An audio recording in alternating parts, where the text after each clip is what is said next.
Caught by the charm of a fixer-upper on your favorite TV show? Wait, before you swing that hammer, the hidden cost can sneak up on you quicker than a Miami breeze.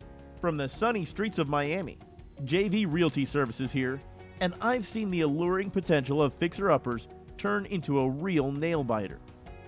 Here's the inside scoop on what those shows aren't showing. Step 1. Inspect to protect. Get a thorough home inspection to uncover what's behind those walls. It's a lifesaver for spotting costly issues up front. Step 2. Crunch the numbers.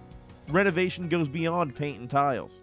Factor in permits, labor, and a cushion for those just-in-case moments.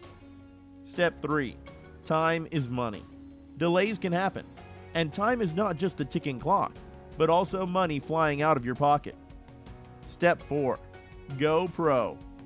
Hiring seasoned pros can mean upfront costs, but save dollars down the renovation road. Remember, it's about making informed decisions.